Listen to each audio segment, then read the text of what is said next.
Hello everyone, यदि आप भी 10वीं कक्षा के स्टूडेंट हैं और आप भी सर मैट्रिक का एग्ज़ाम 2023 में देने जा रहे हैं तो इस वीडियो को शुरू से लेकर अंत तक ज़रूर देखिएगा। इस वीडियो में हम आप सभी को बताने जा रहे हैं 10वीं कक्षा के सोशल साइंस यानी सामाजिक विज्ञान का ऐसा इम्पोर्टेंट वीवीआई ऑब्जेक्टिव क्वेश्चन जो कि आपके मैट्रिक बोर्ड परीक्षा 2023 में ज़रूर पूछा जाएगा। तो चलिए फ्रेंड्स, बिना समय गवाए पहला क्वेश्चन का आंसर देख लेते हैं। है दोस्तों, आज का पहला सवाल क्वेश्चन नंबर 1 हमारा कहता है तीन कठिया प्रणाली किस पे लागू हुआ था। तो दोस्तों याद रखिएगा, तीन कठिया प्रणाली सन 1970 ईस्वी की बात है जब बिहार के चंपारण जिले के किसानों पर लागू की गई थी और इसी के संबंध में महात्मा गांधी के द्वारा एक आंदोलन की भी शुरुआत की गई जिसका नाम पड़ा चंपारण सत्याग्रह आंदोलन। उसके बाद में अगला सवाल क्वेश्चन नंबर 2 हमारा कहता है भारतीय कम्युनिस्ट पार्टी की स्थापना किसने किया था। तो दोस्तों आप सभी को बता दें कि बीकेपी जिसको कहते हैं भारतीय कम्युनिस्ट पार्टी, इसकी स्थापना एम.एन. राय ने किया था। तो क्वेश्चन का सही जवाब से नहीं हो जाएगा एम.एन. राय। अगला सवाल क्वेश्चन नंबर 3 हमारा कहता है कि पटना में गोलघर का निर्माण किस वर्ष किया गया था। तो क्वेश्चन नंबर 3 का सही जवाब ऑप्शन सी हो जाएगा। पटना में गोलघर जो है काफ़ी ही दर्शनीय स्थल के रूप में माना जाता है और इसकी स्थापना सन 1786 ईस्वी में की गई थी। अब यहीं से मैट्रिक के एग्जाम पेपर में सवाल बनते हैं कि गोलघर का निर्माण किस उद्देश्य से कराया गया था। तो दोस्तों याद रखिएगा, गोलघर का जो निर्माण है ये अनाज रखने के उद्देश्य से किया गया था। अगला सवाल कहता है प्राकृतिक गैस किस खनिज के साथ पाया जाता है। तो याद रखिएगा, प्राकृतिक गैस जो है ये पेट्रोलियम खनिज के साथ पाया जाता है। उसके बाद में कहता है कि भारत की अर्थव्यवस्था का मुख्य आधार क्या है। जैसा कि आप सभी को मालूम होगा कि भारत एक कृषि प्रधान देश है। कृषि ही एक माध्यम है जहां से लोगों को आजीविका अर्जन होती है, यानी कृषि जो है भारतीय अर्थव्यवस्था का मुख्य आधार है। उसके बाद में कहता है कि सिंदरी कहाँ स्थित है। दोस्तों क्वेश्चन नंबर 6 का सही जवाब ऑप्शन बी हो जाएगा। सिंदरी एक झारखंड राज्य में स्थित है और झारखंड एक ऐसा राज्य है जहाँ पे भारत में कोयले का उत्पादन सबसे ज़्यादा होता है। अगला सवाल क्वेश्चन नंबर 7 की ओर बढ़े तो क्वेश्चन नंबर 7 कहता है भारतीय संविधान के द्वारा मान्य राष्ट्रीय भाषाओं की संख्या कितनी है। तो यहाँ पे क्वेश्चन नंबर 7 का सही जवाब ऑप्शन डी हो जाएगा। भारतीय संविधान के द्वारा जो मान्य राष्ट्रीय भाषाओं की जो संख्या है वो 22 है।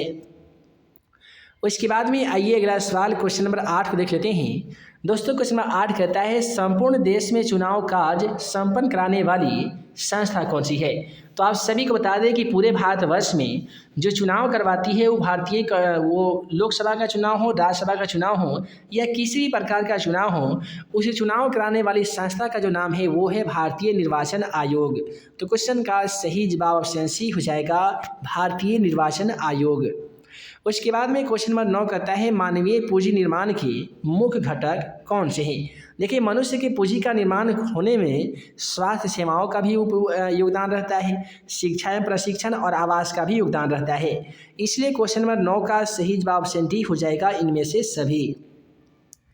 उसके बाद में क्वेश्चन नंबर 10 कहता है नई आर्थिक नीति में किसे सम्मिलित किया गया है। जैसा कि आप सभी को मालूम होगा कि नई आर्थिक नीति सबसे पहले रूस में लागू की गई थी और नई आर्थिक नीति को लागू करने का जो श्रेय जाता है ना जी, वो लेनिन को ही जाता है। लेनिन ने ही सन 1921 ईस्वी की बात है जब रूस में नई आर्थिक नीति को लागू किया था, लेकिन यही नई आर्थिक नीति आगे चलकर भारत में सन 1991 ईस्वी में लागू की गई और इस नई आर्थिक नीति में 3 चीज़ों को सम्मिलित किया गया था जिसे हम लोग एलपीजी के नाम से जानते हैं। लिबरलाइजेशन जिसे हम लोग उदारीकरण कहते हैं, प्राइवेटाइजेशन जिसे हम लोग निजीकरण कहते हैं और ग्लोबलाइजेशन जिसे हम लोग वैश्वीकरण कहते हैं। तो यहाँ पे नई आर्थिक नीति में उदारीकरण, निजीकरण और वैश्वीकरण को सम्मिलित किया गया है, इसलिए क्वेश्चन का सही जवाब इनमें से सभी हो जाएगा। उसके बाद में कहता है वल्लभ भाई पटेल को सरदार की उपाधि किस किसान आंदोलन के दौरान दी गई थी। दोस्तों याद रखिएगा, सरदार वल्लभ भाई पटेल को सरदार की जो उपाधि है वो बारदोली किसान आंदोलन के दौरान दी गई थी। तो क्वेश्चन नंबर 11 का राइट आंसर ऑप्शन ए हो जाएगा। उसके बाद में अगला सवाल क्वेश्चन नंबर 12 को देखिए। क्वेश्चन नंबर 12 कहता है असहयोग आंदोलन का प्रस्ताव कांग्रेस के किस वार्षिक अधिवेशन में पारित हुआ था। दोस्तों आप सभी को बता दें कि असहयोग आंदोलन को जो प्रस्ताव है इस सन दिसंबर 1920 ईस्वी की रात है जब कलकत्ता के अधिवेशन में असहयोग आंदोलन का प्रस्ताव पारित किया गया था। उसके बाद में समाजवादियों का बाइबिल किसे माना जाता है। काफ़ी ही ज़्यादा इम्पोर्टेंट क्वेश्चन है। याद रखिएगा कि दास कैपिटल जिसके रचनाकार कार्ल मार्क्स को माना जाता है, इन्हीं के द्वारा सन 1868 ईस्वी में दास कैपिटल नामक पुस्तक की रचना की गई थी और यही है वो दास कैपिटल जो समाजवादियों का बाइबिल भी माना जाता है। उसके बाद में अगला सवाल क्वेश्चन नंबर 14 को देखिए। तो क्वेश्चन नंबर 14 कहता है जिनेवा समझौता कब हुआ था। दोस्तों आप सभी को बता दें कि जिनेवा जो समझौता है ये सन 1954 ईस्वी में साम्यवादियों और चीन के बीच में हुआ था। इसके अनुसार वियतनाम को दो भागों में बांट दिया गया था। एक का नाम पड़ा उत्तरी वियतनाम जहाँ पे साम्यवादियों की सरकार बनी थी और दूसरा का नाम पड़ा दक्षिण वियतनाम जहाँ पे अमेरिकी समर्थित पूंजीपतियों की सरकार बनाई गई थी।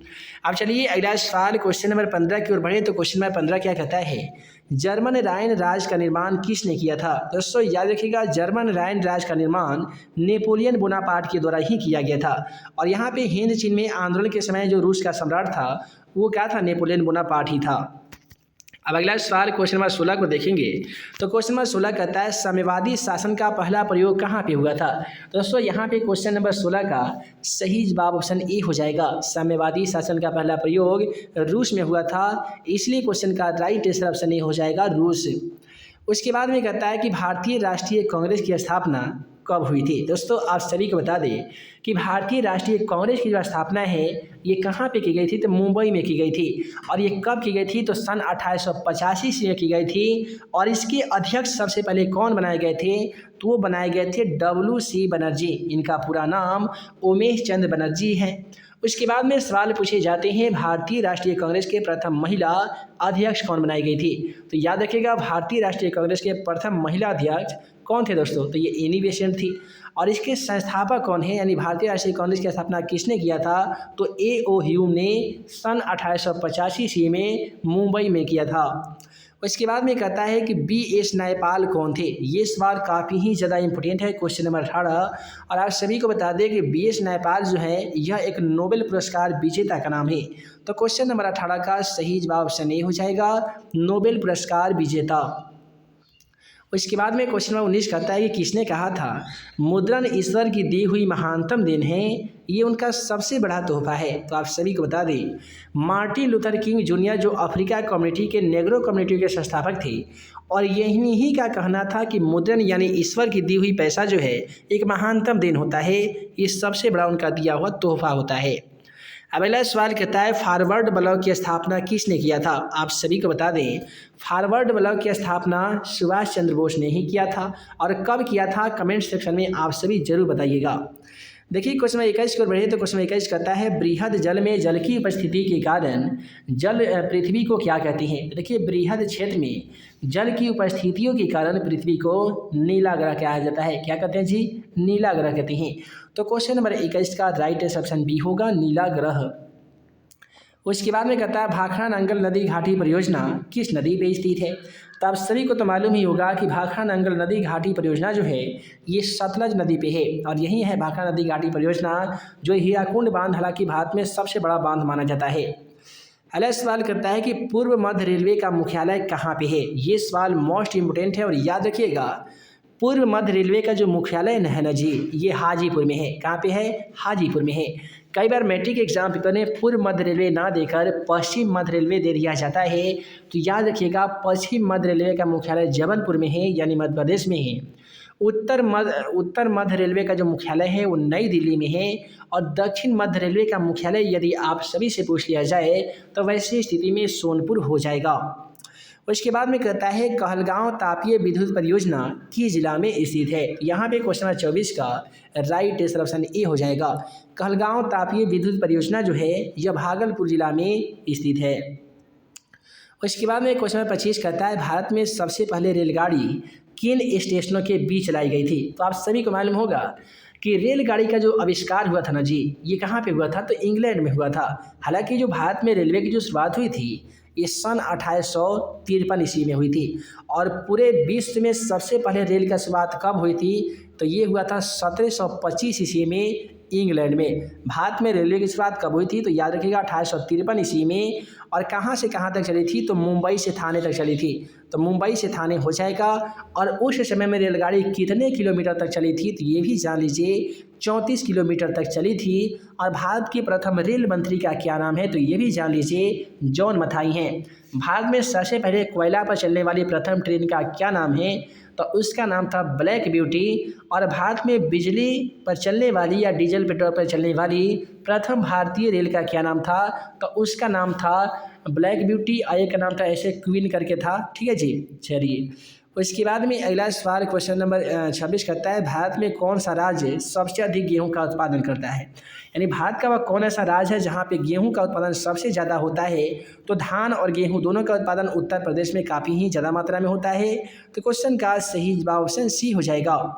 अब अगला सवाल क्वेश्चन नंबर 27 को देखिए कि किस फसल को सुनहरा रेशा कहा जाता है? तो आप सभी को मालूम होगा कि सुनहरा रेशा या उजला सोना कपास को कहते हैं, काला हीरा कोयला को कहा जाता है, हरा सोना या हरा हीरा चाय को कहा जाता है। ये भी याद रखिएगा। तो इस प्रकार से हम लोगों ने आज के इस वीडियो में 1 से लेकर 27 तक का सोशल साइंस का ऐसा इम्पोर्टेंट वीवीआई ऑब्जेक्टिव क्वेश्चन को देखे हैं जो कि आपके मैट्रिक बोर्ड परीक्षा के लिए काफ़ी ही ज़्यादा इंपॉर्टेंट था। दोस्तों आशा करते हैं कि आज का वीडियो आप सभी को पसंद आया हो। दोस्तों वीडियो पसंद आया हो तो वीडियो को लाइक कीजिएगा, अपने दोस्तों में शेयर कीजिएगा।